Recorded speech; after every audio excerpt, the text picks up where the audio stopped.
ตุ๊กตาล้มลุกคนญี่ปุ่นนี่เปิ้นมีธรรมเนียมเปิ้นวันเกิดกาวันอย่างกาโอกาสสำคัญนะได้รับตำแหน่งใหม่กา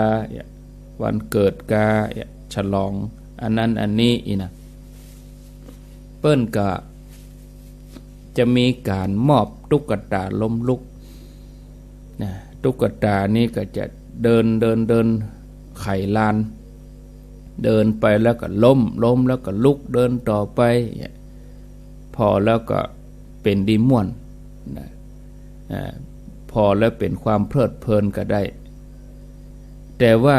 นอกจากความเพลิดเพลินแล้วก็เกิดปรัชญาของชีวิตคือเป็นเครื่องเตือนจิตเตือนใจว่าบ่ควรยอมหยุดบ่ควรเลิกลาล้มแล้วให้ลุกเดินต่ออย่าท้อแท้อย่านอนแผ่เหมือนคนสิ้นหวังคนญี่ปุ่นนี่เปิ้นมีปรัชญาชีวิตนะเปิ้นเลยพัฒนาได้วุยตอนที่เปิ้นการสงครามญี่ปุ่นนี่พ่ายแพ้สงครามย่อยยับเลยแต่บางกี่ปีเปิ้นก็ฟื้นตัวขึ้นมาจนประเด็นนี้พัฒนาเทคโนโลยีอุปกรณ์อย่างบางอย่างเขาก็ใช้ของญี่ปุ่นนี่ยี่ห้อญี่ปุ่นอย่างรถยนต์โตโยต้าฮิตาชิอย่างหมดเนี่ยเนาะของญี่ปุ่นทั้งนั้นเนี่ยปัจจุบันก็เป็นมหาอำนาจทางเศรษฐกิจระดับต้นของโลกที่ข้างแต่ว่าก็ให้ญาติโยมเขาฟังจัดนักเหมือนกันแต่เนื่องจากว่ากังวลกับการเชื่อมสัญญาณที่ท่านสมชาติที่เมืองปานก็เลยไปได้บ่เต็มวันนี้ก็จะมาให้ญาติโยมทั้งหลายได้ฟังเรื่องความเพียรที่บอกไว้เป็นบาลีว่าวิริเยนะทุกขมัจเจติคนเฮาจะล่วงทุกข์ได้ด้วยความเปลี่ยนคือวิริยะคือความภาคเพียรศรัทธาญาติโยมทั้งหลายการล้มแล้วลุกนะลุกแล้วลุกเล่านะ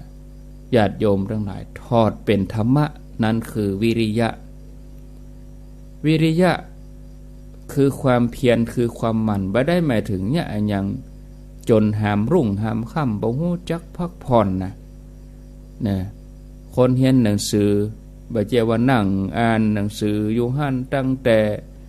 แรงมาถึงดึกจนถึงฮอดไก่ขันเนี่ยบ่กินบ่นอนอันนี้เปิ้นบ่ได้ฮ้องว่าคนมันเปิ้นฮ้องว่าคนฮักโหมนะบ่ใจเพียรที่ถูกดีบ่ดีก็จะเป็นโรคกระเพาะเป็นโรคความดันเป็นโรคเบาหวานสุดท้ายก็เป็นโรคประสาทเนาะความเพียรนี่ญาติโยมทั้งหลายคือบ่ใช่ว่าจะไปฮักโหมเอาจนกำเดียวคือทำไปกำน้อยภาวิตาภาหุลีกตาทำไปกำน้อยทำไปเจียทำไปใจยกตัวอย่างให้ญาติโยมฟังเมื่อตะวามาเจ้าเหมือนดังกำปุ้งหรือว่าแมงมุมแน่นอนญาติโยมทั้งหลายคงรู้จักดีแต่น้อยคนที่จะสังเกตการทำงานของแมงมุมหรือว่ากำปุ้งถ้าเขาสังเกตให้ดีนะท่านผู้ฟังญาติโยมเวลาแมงมุมนี่มันทักสายใยมันเนาะมันจะไต่จากมุมนี้ไปถึงมุมนั้นบางทีก็หยาดตกลงไปก็เตียวขึ้นมาใช่ไหมไต่ขึ้นมาโดยสายมันนั่นนะโดยสายใยมันหยาดตกไปบุญแล้วก็ทักท้อแถมไม่นะบ่ย่อท้อบ่ท้อแท้ก้มหน้าก้มตาทักสายใยในที่สุดก็เป็นใยแมงมุมที่งามอันนี้บ่งบอกถึงความเพียรท่านผู้ฟังญาติโยมนะอันนี้ค้างไว้แต่ว่าแล้วมาเจ้านี้ครับปากว่าจะนำนิทานมาเล่านิทานญาติโยมทั้งหลาย เป็นนิทานชาดกก็เป็นอีสปก็ลองฟังกันไปเนาะในเวลาที่มีอยู่มีละอ่อนหนุ่ม2 คนเป็นเพื่อนกันไปพอดวงดูดวงหมอนี่ก็ทำนายว่าคนหนึ่งจะลำบากในการหาเลี้ยงชีวิตแถมคนหนึ่งจะนั่งกินนอนกินอีนะคนที่หมอทำนายว่าจะลำบากเกิดการต่อสู้หมอเปิ้นบอกว่าเขาจะทุกข์เขาจะลำบากเนอะก็บ่มีความท้อแท้ในชีวิตตั้งหน้าตั้งตาทำงานหาเงินหาทองเก็บหอมรอมริบเพราะกลัวลำบากเหมือนหมอที่บอกไว้แกก็เก็บหอมรอมริบนะเอาใจเป็นปุ่นเป็นส่วนนะถึงจะลำบากก็อดทนนะแล้วก็เกิดว่าเขาจะต้องบรรทุกในภายภาคหน้านะบ่เมินบ่นานก็เก็บเงินเก็บทองเอาไปลงทุนฐานะดีขึ้นจนเป็นตั้งอยู่ในฐานะเป็นผู้มีอันจะกินส่วนคนที่หมอตักว่าอันนี้จะนั่งกินนอนกินแบบนี้อย่างสักอย่างนั่งกินนอนกินแต่เกิดความประมาทว่าตัวเก่านี่ดวงดีหมอตรักว่าตัวเก่าดวงดีจะสบายนะก็เลยบ่ขวัญขวายทำมาหากินอะไรยังนะได้แต่สมะเลเทเมาสนุกสนานนะเป็นเจ้าบุญทุ่มเอวครับเอวบาใจปั๊มมีติบมีหยังนักร้องนักรำกินเอวคบคนผ่านคบคนชั่วเป็นมิตรในที่สุดก็หมดเนื้อหมดตัวจนกระทั่งต้องกลายเป็นขอทานนอนตามข้างทางปื้นสะพานศาลาวัดนอนตามซอกตึกอันนี้ได้นั่งกินนอนกินแต่ญาติโยมทั้งหลายตามคำทำนายที่บ่ผิดเพี้ยนในขณะที่เพื่อนแถมคนก็ดีขึ้นหลักฐานมั่นคงอยู่ในระดับเป็นเศรษฐีการเข้ามาสู่ในระดับเศรษฐีมีเงินมีทองนี่ไม่ใช่เรื่องง่ายๆญาติโยมทั้งหลายสะดวกสบายต้องอุตสาหะวิริยะความเพียรฟันฝ่าอุปสรรคก็ถูกต้องที่หมอดูเปิ้นบอกไว้ว่าลำบากตรากตรำในการทำมาหากินเรื่องที่เล่าให้ฟังนี่ก็จี้ให้หันถึงคุณธรรมที่ได้ชื่อว่าความเพียรหรือว่าวิริยะทั้ง2 คนเนี่ยมีภาวะมีศักยภาพที่จะเกิดความร่ำรวยได้เท่ากันแต่ความมันบ่เท่ากันก็เหมือนอย่างเฮาท่านทั้งหลายเนี่ยมันก็ความมันบ่เท่ากันบางทีบางคนไปการได้เป็นห้อมเปิ้นปอยดีปิกบางทียังบ่ลุกเถยมันก็บ่ได้เท่ากันเนี่ยความสามารถบ่เท่ากันความมันความเพียรบ่เท่ากันนะแล้วแต่ว่าจะดึงเอามาใจได้เต็มที่เท่าใดแถมเรื่องหนึ่งมีลักษณะคล้ายกันญาติโยมเนี่ยอันนี้เป็นเรื่องของพญาเจ้าเมืองสู้รบกันพญาอินทร์ทำนายให้ฤาษีฟังว่าพระองค์มีแสนยานุภาพสามารถจะชนะนะแห่งพระองค์หนึ่งมีแสนยานุภาพน้อยก็คงจะพ่ายแพ้ไปคงจะก้านไปกรรมทำนายนี่ก็ได้ยินถึงพญาเจ้าเมืองถึง2พญาเจ้าเมืองที่ได้รับกรรมทำนายว่าจะก้านก็ตั้งอยู่ในความประมาทฝึกกองทัพฝึกทหารให้พร้อมถึงแม้จะกำลังมีน้อยก็ตามแต่ฝึกทุกวันเตรียมพร้อมตลอดแถมฝ่ายหนึ่งที่ได้รับพยากรณ์จากพญาอินทร์ว่าจะชนะประมาทในการรบประมาทในการรบเลินเล่อรบ ไปฮบมาอันที่ประมาทการแต่ก็เลยไปต่อว่าพระฤาษีก็ไปต่อว่าพระอินทร์ก็บอกได้แง่คิดว่านะฝ่ายที่มีแสนยานุภาพนักจะต้องชนะแต่แถมฝ่ายน่ะเขาบ่ประมาทบ่นิ่งเฉยเขามีความเพียรฝึกปรือแม่ทัพนายกรองมีความพร้อมตลอดอย่างนี้ฮบกับไผ่ที่ไหนก็ชนะเนี่ย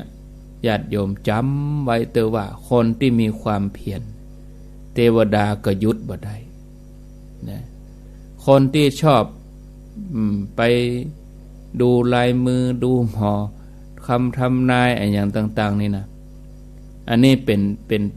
ปิ้นบอกแนวโน้มว่าน่าจะเป็นอย่างนั้นน่าจะเป็นอย่างนี้แต่การใช้ชีวิตนั้นเป็นเรื่องของเฮานะอยู่ที่การกระทำของตัวเองอยู่ที่ความภาคเพียรของตัวเองท่านผู้ฟังญาติโยมถ้าเฮามีความเพียรให้ยังเทวดาก็ยุดบ่ได้ขอให้ภาคเพียรงานหนักไม่เคยฆ่าคนนะงานใหญ่แค่ไหนก็ทำให้สำเร็จทุกข์ยากลำบากต่อใดก็เอาชนะจนได้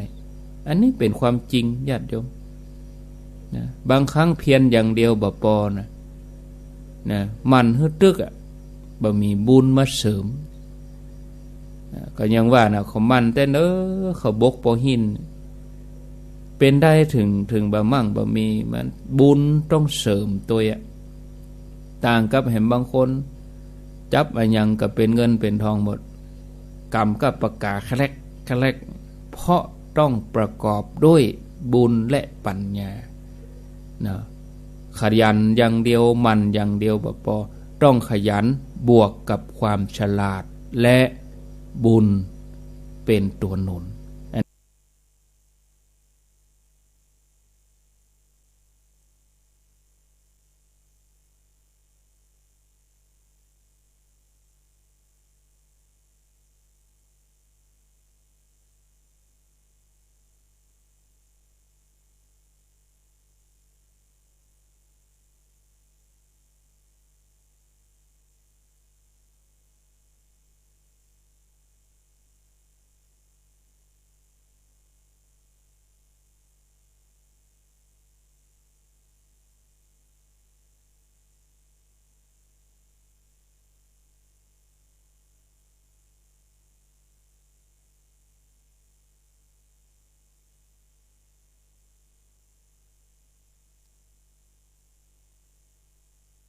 เอาเป็นว่ามีป้อใจคนหนึ่ง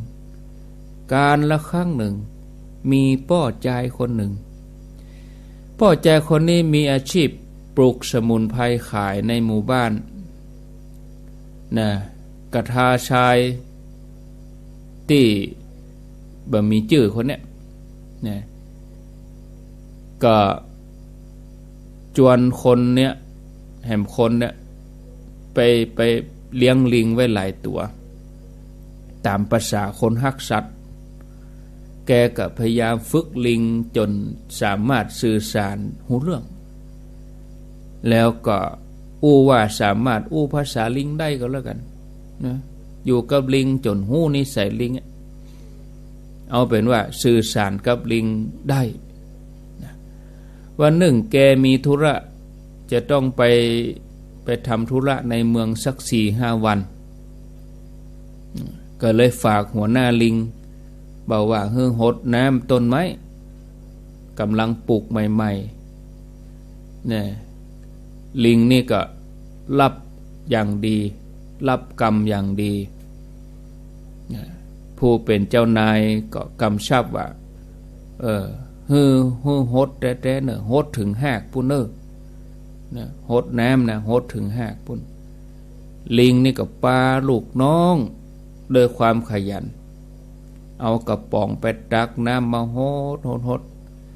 ลิงที่เป็นหัวหน้าก็บอกลูกน้องว่าหดจะไปหดบ่ได้เนอะตรวจตามันถึงหากนะพอหากมันจุ่มก่อนนะลิงบริวารก็ว่า แล้วจะหู้ได้อย่างใดว่าหากพักหากต้นไม้นี่มันจุ่มก็ว่าบ่จุ่ม ลิงที่เป็นหัวหน้านะก็ว่าก็ลกพ่อกะถ้ามันยังบ่จุ่มเจ้าก็ลกพอก็เอาหดลงไปเพราะว่าเจ้านายบอกให้หดถึงหากถ้าว่ามันเปียมันจุ่มก็เอาจุ่มลงดินแถมไม่เนี่ยหัวหน้าลิงอธิบายอย่างนี้นะและแล้วสมุนไพรต้นไม้ตั้งหลายก็ถูกลิงตั้งหลายลกออกมาแล้วก็เอาน้ำหดที่หากแล้วก็เอายัดลงไปในดินนะเป็นอย่างเงี้ยญาติโยมทั้งหลายกู้ต้นถอนปลูกลกไปปลูกไปหดไปน่ะหัวหน้าก็ควบคุมเข้มงวดเลย 4-5 วันหลังจากนั้นเจ้าของสวนปีกมาแทบเป็นลมทั้งยืน แทบเป็นลมทั้งยืนตกตึงยืนหันต้นไม้หันสมุนไพรทั้งหลายเหี่ยวตายหมดอันเนี้ยญาติโยมทั้งหลายเพราะความโง่เขลาความซื่อถามว่ามันก็มันญาติโยมทั้งหลายรถตีดีๆนะรถตีมีประสิทธิภาพดีๆบ่ใช่ว่าจะรถนั้นจะวิ่งเร็วได้อย่างเดียวนะญาติโยมทั้งหลายวิ่งเวยอย่างเดียวบ่พอจะต้องมีระบบรักษาความปลอดภัยระบบเบรกก็มาอันกับบ่ปลอดภัยดีบ่ดีก็หลุดโก้งไปชีวิตเฮาก็อย่างเดียวกันวิริยะความเพียรเป็นพลังสร้างสรรค์แต่เฮานั้นก็จะต้องประกอบด้วยสติปัญญาโดยง่ายๆคือขยันบวกฉลาดนะอันนั้นถึงจะประสบความสำเร็จสมณเณรสมัยสมณเณรที่เปิ้นเฮียนนักธรรมกันอย่างเต็มที่นะไม่ได้นี้จะซ้อเณรมาเฮียนก็บ่เคยมีสมัยก่อนนี่ค่ำมานี่โอ้สวดกันเยอะ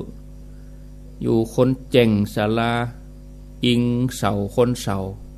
เอาหนังสือมาสวดมาเรียบมาท่องนะท่องตำรับตำราต้องก็ท่องนวโกวาทท่องบาลีอันนี้เคยอ่านชาดกเรื่องหนึ่งชื่อว่ามโหส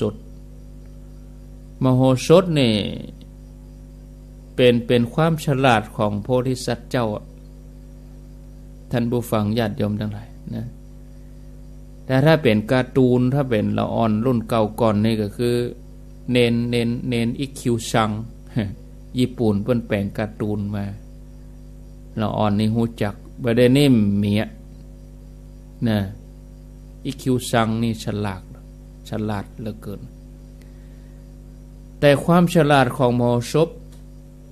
เป็นการให้เหตุผลพิจารณาเรื่องราวความเป็นจริงแล้วก็แก้ปัญหาที่เกิดขึ้นเป็นแบบมีปัญญาเหมือนมโหสถอีกมีกำอดเหมือนเตมิญะมันเลยว่ากันอีกคือมโหสถนี่เปิ้นมีปัญญาตามสมควรแก่เหตุการณ์นั้นๆวิธีการแก้ปัญหาเปิ้นก็มีหลากหลายบ่ซ้ำกันเรื่องมโหสถโพธิสัตว์เจ้านี่จี้ให้เฮาฮู้จักพิจารณาให้รอบคอบนะเกิดอันยังขึ้นมาเฮาก็พอให้รอบด้านสืบสาวหา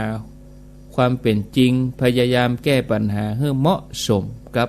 กาลเวลาสถานการณ์อันนี้เป็นการฝึกปัญญายกตัวอย่าง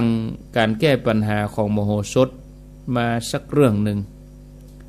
ครั้งหนึ่งมีแม่หญิงสาวอุ้มลูกน้อยเดินไปก็ไปปบใส่นางยักษินี นางยักษินีนี่ก็ปลอมตัวมาในร่างของมนุษย์ก็ขออุ้มละอ่อนคนนี้ขออุ้มลูกของเขาบอกกองได้ลูกจากแม่นางยักษินีในร่างของมนุษย์ก็ล่นลักเด็กแก๊งลักเด็ก นางยักษินีนี่เป็นแก๊งลักเด็กคนเป็นแม่ก็ให้โวยวายร้องโวยวายเดือดเช้าเอาลูกข้าไปเอาลูกเข้าไปเจ้าบ้านทั้งหลายก็โล่นโตยพ่องก็วกตั้งหน้าลุมล้อมนางยักษินีไว้เมื่อล้อมไว้ตึงสองก็เถียงกันกะคนที่เป็นแม่แท้ก็ว่าอันนี้ลูกของเขานางยักษ์ก็ว่าอันนี้ลูกของเขาเนี่ยเถียงกันอะว่าเด็กน้อยนี่เป็นลูกของตัวเก่าเจ้าบ้านก็บ่มีไผตัดสินได้อะเนาะเนี่ยมีปัญญาอย่างมโหสถมโหสถเดินผ่านมาพอดีอาสาจะตัดสินมโหสถถามว่าท่านทั้งสองเนี่ยทั้งสองท่านต่างก็อ้างว่าเป็นแม่ถ้าท่านทั้งสองจะพิสูจน์ความจริงกล้าพิสูจน์ก่อนกล้าพิสูจน์ความจริงก่อนแม่ยิงทั้งสองนั่นก็ตกลงกันให้มโหสถตัดสินมโหสถก็กำอ่านกะลู่กันแหละลู่ละอ่อนนี่เลยเหมือนเขาจักขยเยอะคนหนึ่งกำตั้งหัวคนหนึ่งกำตั้งขาดึงลู่เลยถ้าไผดึงได้ชนะแสดงว่าคนนั้นเป็นแม่นี่หรอมโหสถว่าอีกดึงสองก็ค่ะแม่หูจักกำว่าค่ะแม่ก็ใจแหงเต็มที่กำหัวอันนั้นก็กำแข้งจักละอ่อนน้อยมันเจ็บมาให้กะเจ้าบ้านตั้งหลายหันเข้าใส่โอ้ละอ่อนนี่เจ็บให้นี่ผู้เป็นแม่เนี่ยก็ใครได้ลูกอีเนาะนางยักษ์ก็ใครได้ลูกอีนะต่างคนดึงกันไปดึงกันมานะแถมคนหนึ่งปล่อยมือแถมคนหนึ่งปล่อยมือให้สะอึกสะอื้นเพราะอินดูละอ่อนน้อยนางยักษินีในร่างมนุษย์มีแหงนักหรอกเนาะบวกกับแม่ยิงแถมคนนั้นปล่อยมือย่างฮือละอ่อนนี่ลุดมือปล่อยไปเลยเพราะอินดูละอ่อนเจ็บนางยักษินียิ้มดีใจหันก็ข้าเนี่ยเป็นแม่ละอ่อนน้อยเนี่ยเป็นลูกข้าอู้ยังได้ไผก็บ่เชื่อมโหสถก็บอกว่าตัวข้านี่แหละบ่เชื่อนางยักษินีว่าท่านเป็นคนบอกแต่แรกเองบ่ใจกาว่าไผสามารถลู่แย่งชิงละอ่อนคนนี้มาได้คนนั้นเป็นแม่ข้าก็เลยลู่มานี่ข้าเลยออกแหงเต็มตีนะท่านก็ข้าเนี่ยเป็นแม่เป็นจะได้ว่าบ่เชื่อมโหสถก็บอกว่าอันนั้นเป็นกุศโลบายของข้าเพื่อจะหันธาตุแท้ของคนที่ปรากฏมาเบเดนี้ก็ปรากฏแล้วนะปรากฏแล้วว่าแม่ยิงคนที่ปล่อยมือแล้วไปยืนให้นั่นเป็นแม่ตัวแท้เป็นจะได้มโหสถก็อธิบายว่าหัวใจความเป็นแม่เนี่ยย่อมฮักลูกอินดูลูกสงสารลูกหันลูกเจ็บก็เลยปล่อยหันลูกให้เจ็บทรมานนะเพราะถูกดึงถูกแย่งไปมาแม่อดสงสารลูกบ่ได้ก็เลยปล่อยมือแล้วก็ไปให้อยู่หั่นส่วนคนที่บ่ใจแม่ตัวแท้เนี่ยบ่มีความผูกพันลึกซึ้งตัวเจ้าบ่มีความอินดูสงสารจิตอยากจะเอาจะได้อย่างเดียวใจยักษ์ใจมารอาจจะเป็นผีเป็นยักษ์ปลอมมาก็ได้เห็นโล บอกกองได้ยินอย่างอันนางยักษ์ชินีโคดขึ้นมาก็เป็นยักษ์เลยนะญาติโยมฉะนั้นบอดีโคดน่ะโคดนี่หน้าอย่างยักษ์นะเป็นว่าโคดหน้าอย่างยักษ์นี่มันมีมาจากอีโลนี่นางยักษ์นั่นก็เลยสำแดงร่างตัวจริงปรากฏดังที่มโหสถได้กล่าวไว้บ่ผิดเพี้ยนเรื่องที่ยกขึ้นมานี่นะญาติโยมเพื่อจะบอกว่าการดำเนินชีวิตนั้นต้องใจสติปัญญาถึงจะประสบความสำเร็จขยันมันเพียรอย่างเดียวบ่พอถ้าขาดสติปัญญาเห็นแล้วขาดบุญมนุนเห็นแล้วขาดจิตสำนึกสามัญสำนึกก็ยากที่จะสำเร็จถึงแม้จะสำเร็จแต่ก็บ่เต็มที่ญาติโยมทั้งหลายมีพระหนุ่มอยู่ตนหนึ่งพระหนุ่มบวชใหม่ไปนั่งกรรมฐานบนต้นไม้ตึงวันมีความเพียรมีความมันหวังว่าจะได้บรรลุธรรมอาจารย์กรรมฐานชื่อดังเดินผ่านมาปบเขาใส่ก็ห้องบอกว่าถึงคุณจะขยันมันเพียรนั่งบนต้นไม้จนกลายเป็นลิงก็บ่มีทางบรรลุพระหนุ่มคนนี้ก็ได้สติขึ้นมาตัวเองโง่เขลาไปแล้ว เนี่ยศรัทธาญาติโยมทั้งหลายมีภาษิตเปิ้นได้เตือนใจญาติโยมทั้งหลายเตือนใจไว้นักเรื่องความเปลี่ยนเรื่องการสู้ชีวิตนี่นะบ่ควรปล่อยวันเวลาให้ล่วงไปเปล่าบ่ว่านักหรือว่าน้อยก็ควรได้อันอย่างพ่องอย่างเฮาทั้งหลายเนี่ยแต่ละวันผ่านไปเนี่ยบ่ควรปล่อยไปว่างไปเปล่าๆควรจะได้อันอย่างสักน้อยเนี่ยหมายถึงว่าเปิ้นบ่ให้อยู่บ่ได้นะญาติโยมทั้งหลายพนักงานบริษัทบางคนมีงานต้องทำนักรออยู่บนโต๊ะบางทีก็เมาไปทะเลทลายกับเพื่อนเนี่ยเล่นโทรศัพท์นะเล่นคอมพิวเตอร์ก่อนจะเข้างานได้กันเนี่ยแล้วก็บ่นว่าบ่มีเวลากลัวจะลงมือสะสางงานที่อยู่บนโต๊ะหมดเวลาไปเกือบใกล้เที่ยงละเอาเวลานั้นไปนั่งเล่าขวัญกันไปนั่งกันเนี่ยการงานบ่ท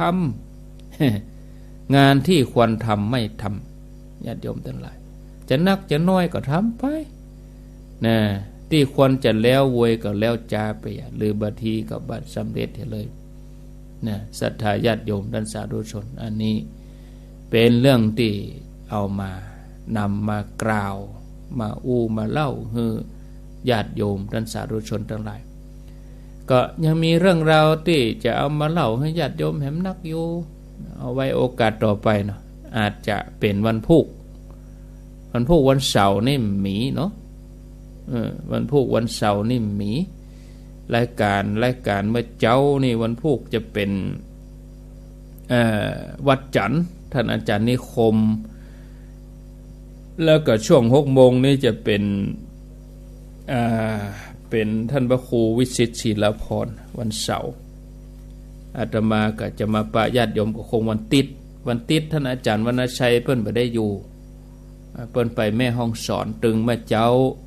ตึงเมื่อค่ำอาตมาก็จะทำหน้าที่วันติดนี่หนักหน่อยเนาะญาติโยมเนาะช่วงเจ้าก็ตั้งแต่ตี 3แล้วก็ขวายแล้วก็เมื่อคืนนั้นก็วันอาทิตย์ก็มาปะกัน 20:00 นมีรายชื่อนี่วันก่อนไปบรรยายที่โรงเรียนผู้สูงอายุตำบลแม่กะก็เปิ้นฝากมาหอมนี่หลายผู้หลายท่านที่ได้เขียนชื่อก็มีไม่ได้เขียนชื่อก็มีนะเป็นว่าหอมแล้วก็อนุโมทนาแม่สีทรบุตรชีบงเนอะอันนี้เอาฝากมาคงจะฝากเน้นลักมากันอย่างใดหมู่เนาะลุงนานเอามาเสียบไว้ที่หน้ากุฏินี่แต่รับแล้วแม่สีทร อันนี้อินทรบุญรัตน์สมจะไซมูลเนอะแม่ยอดเรือนรัชวงศ์บ้านไซมูลเหมือนกันแม่ศรีจันทร์กันทิยะนางสุชาดาจารุพรแม่ผินบ้านไซมูลแม่กาแม่ลอยแสนพิษแล้วก็มีปอแก้วแม่ใสตะมาบ้านไซมูลสบตบุญมีแม่ยุพินซ้ำยองเจรันจวนบ้านแม่ของเหนือ100 บาทนายพิชัยนางเพลินพิษนางสาวกนกวันเงาแก้วอนุโมทนาเนาะแล้วก็มีนางเกศรตาเป่งบ้านไซมูลร่วมทำบุญมา200 บาทท่านอื่นๆก็เปิ้นบ่ได้เขียนจานะซองมาเนาะที่บ่ได้เขียนชื่อก็มีแต่เปิ้นบอกกลางๆอาตมาลืมไปก็มีอ่ะขออภัยเนอะเอาปอนก่อนเนาะสัพปิติโยวิวัชชันตุสัพพะโลโกวินัสสันตุมาเตภวัตวันตรายโยสุขีทีคายุโกภวะอภิวาตานะสีลิสะนิจังวุธาปจายโนจัตตาโลธรรมาวะทันติอายุวันโนสุขังปลังเอาละก็ที่จะฮับยอดปัจจัยถวายพระอันเก่านี่เข้ามาแล้วเนาะอ่านอันใหม่ไปตั้งหน้าติ๊กๆแล้วก็ครบ1 อาทิตย์ก็จะทวนอันเก่าตัวเองนะอันนี้ให้เข้าใจกันตามนี้เนาะช่วงเวลาที่อาตมาจะได้อ่านได้อู้ก็จะมีวันพัดเหียวันศุกร์เหียเนาะเพราะว่าวันจันทร์ก็มีวันการกับวันการนี่เป็นท่านสาธิตวันพุธนี่ก็วันพุธนี่จะเป็นท่านสมชาติท่านสมชาติที่เป็นอยู่ตุงโป่งก็อ่านได้ชื่อใหม่ไปเนาะชื่อใหม่ก็มีพ่อบุญธรรมแม่รัตนาสังคำฟัน500 บาทแม่บัวจันทร์พงนุชหนองปัสสาวาย500 บาทแม่จันเดินใส500 บาทแม่เดินเพนทิมวัง500 บาทแม่อมราวงแหวน500 บาทแม่เถาวันธนูใจบ้านโป่งหนองแถม500 บาทแม่ออยถามมันสันมาเข็ดยังเป่าบุนะ500 บาทแม่สอนประดลสันมาเข็ด500 บาทแม่คำมามะนีวัน500 บาทแม่เทียมจันทร์คนเที่ยง500 บาทแม่อุยลาวงสายะ500 บาทแม่บัวโรยแรงจริงห้องเคาะปาคาห้องเคาะวังเหนือพุ่นเนาะ500 บาทแล้วก็แม่หลวงดีป่วนปั่นบ้านปาคาห้องเคาะเหมือนกัน200 บาทอันนี้ท่านละ500ต่อไปที่รับปัน5นี่ก็มีป่อทวีแม่สุมาลังกาพินบ้านป่า5เมืองจี้ 1,500 บาทนางพันนิตราพรหมมินแม่แตง 1,500 บาทยายทองแถมวงศิลทุวิเศษร้อยตำรวจตรีสุจักรอาจารย์เกรียงศรีพรหมเสนพร้อมครอบครัวลูกหลานทั้งหลายเก่าทีเปิ้นแจ้งเข้ามา1ชุด 1,500 บาทเปิ้นก็เพิ่มขึ้นมาแถมชุด1เป็น 3,000 บาทเนาะแล้วก็แม่กิมลันดวงสว่างบ้านปวกโคกแถม 1,500 บาทอนุโมทนาสาธุถ้าตกหล่นก็แจ้งมาหำกรรมเนี่ยบางทีถ้าพิมพ์ตังลายหรือว่าพิมพ์ตังข้อความเนี่ยอาตมาลบไปนะถ้าบ่ลบมันก็ถ้าบ่ลบมันคอมอันโทรศัพท์มันอืด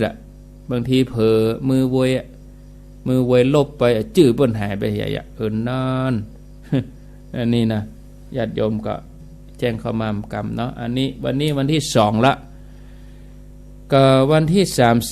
30ญาติโยมตังลำปางตังแม่เมาะตังลำปางเพิ่นจะไปเลี้ยงโรงทานก็ขอเจริญปอนนะ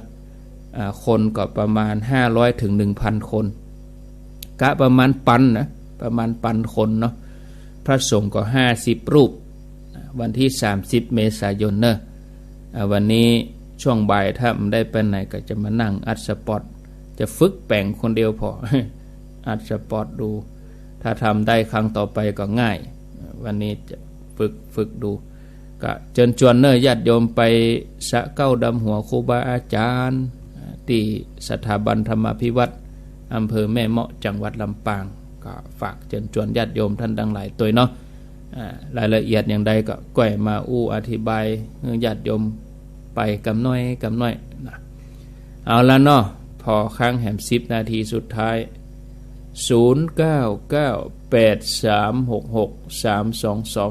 สถาตังเกาะคาห้างชัดปุ่นได้ยินแล้วเนาะสถานีเปิ้นก็หาดีตะวานี่บ่ได้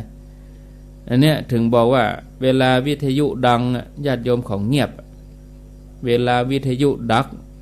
ส่งเสียงมาละโทรมาละปะโท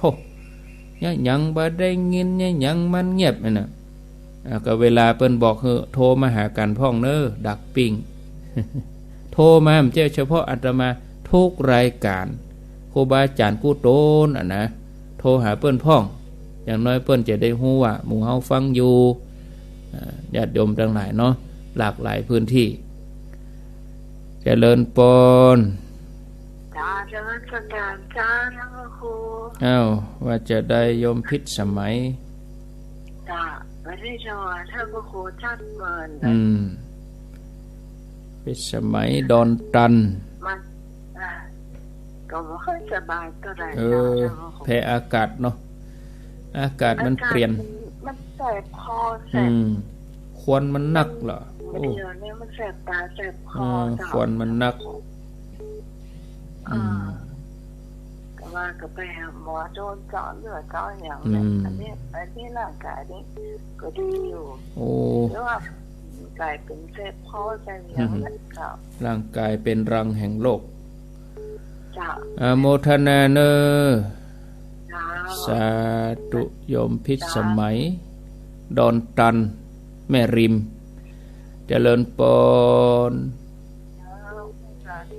ดังแถมน้อยฮะชัดเจนอยู่ที่ไหนเจ๋งหัวรินเมืองฝางอนุโมทนาสายต่อไปเจริญปนท่านพระครูครับ อยู่จังใดที่จำแล้วทั้งประจำมันคือสัตว์เย็นที่คำเจ้านาน้อยเนาะนาน้อยก็ไปช่วยกันพ่องกาก็ได้จะบ่ได้ยินแล้วนะวิทยุไปหอมที่ท่านพระครูหนองปลาค่าท่านพ้องจะเอาฟังอย่างเดียวแต่เดียวเพิ่นปิดไปเหียก็เดือดร้อนธรรมะหมู่จัตตาเฮาฟังคลื่นไหนก็หอมคลื่นนั้นอยู่ในเวียงถ้าจะหอมก็ไปที่ฝ่ายหินเลยเมืองฝางก็หอมที่หลวงป่อแม่แจมก็หอมที่ท่านพระครูหอมที่หลวงป่อหั่นเนาะเมืองน่านนี่ก็ต้องหอมที่ท่านพระครูหนองปลาค่าหั่นช่วยกันกาเดี๋ยวเพิ่นปิดไปอย่างนั้นนั่นนะครับโมทนาสาธุมันเป็นสถานีชุมชนเนาะสถานีชุมชนก็คือชุมชนต้องช่วยกันได้เพิ่นปิดไปเหียก็เดือดร้อนทำบ่ได้ยินน่ะเหมือนคราวก่อนน่ะเพิ่นบ่ได้ต่อใบอนุญาตแล้วเพิ่นปิดเหียก็ว่าจะได้น้องเบลฟังอยู่ครับพระครูจับทิศเจอกันอนุโมทนาเจริญปนใช่สาเจ้าได้ยินไอ้กับสันโลกูอย่างทุกตนทุกองค์ก็ดีใจช่วงใจนักนี่อยู่ที่ไหนแม่ที่แม่อยู่แม่ท่าลำปางนี่เจ้าแม่ท่าก็อยู่บ้านหลวงเจ้าบ้านหลวงตำบลนาบัวแม่ท่าเจ้าฟังคลื่นไหนแม่สถานีใดหน้าปัดท่านน่ะเจ้านี่แม่ก็ฟังคืนเนี่ยคืนตีคันว่าครูออกเนี่ย103เนี่ยเจ้าซึ่ง103เนาะเจ้าวันที่11ท่านว่าครูมาแอวมายื้อมายำมาฮับปากเตื้อมาฮับปากเตื้อเนอะแม่มาฮับปากเตื้อเนาะยื้อมาแอวพอวันที่11ใกล้ปีใหม่มันฮับปากบ่ได้เนาะเจ้าไปเอวงานหยังงานพระวิหารกับวิหารน้อยกับอันพระเจ้าตั้งใจใหญ่เจ้าหัววัดบัดเติงอย่าไปอย่างได้แม่เฮ้ยมันไม่เหมือนเจ้าบ้านตัวเจ้ามันไม่เหมือนเจ้าบ้านนี่ไปเอวนี่ม่วนกะเจ้าไปเอวได้ไปเอวก็นั่งกกงกไปตาลไปอย่างหัววัดบัดเติงให้อย่าไปอย่างใด เจ้าว่าเนาะโมทนาท่านก็ผู้ตีบ้านหลวงเจ้าสาธุไปแอวถึงวันละเอาวิทยุโยมใครเคยไปแอวบางทีมันกับปูยากนะไปแอวอย่างได้งานเปิ้นหลวงทุกเจ้าไปแอวอย่างไรเจริญปนเอาบอกโฮมเหี้ยแอวตึงตั้งซ้ำไปไงจากตั้งได้แม่ขันแก้วเจ้ามันไม่แจ่มเจ้าอ๋อแม่ขันแก้วแม่แจ่มเนาะฟังยินเนอฟังถึงวันได้ยินทีดิอาจารย์เนออนุโมทนาก็ไว้มีโอกาสกะมีโอกาสถ้าได้ไปก็ไปแต่ว่าจะวันนั้นวันนี้นี่ก็บ่ว่าเตื้อเนาะแล้วก็บ่ฮับปากเตื้อถ้ามีโอกาสก็ไปเนาะถ้ามีจังหวะโอกาสดีก็ไปก็เหมือนจะมาจวนญาติโยมเข้าไปนะกะไปลำปางเนอไปดำหัวสะเก้าดำหัวครูบาอาจารย์เนอคือถ้ามีโอกาสก็ไปโยมเขาสะดวกก็ไปบ่สะดวกบางทีก็มันติดขัดนั่นนี่หน่อยก็มันก็บ่เป็นหยังนะถ้าญาติโยมเขาสะดวกก็ไป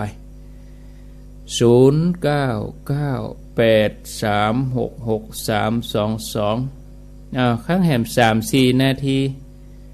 เฮ้อได้เห็ด10 สายก็ได้ข้างแหม4 สายมีก็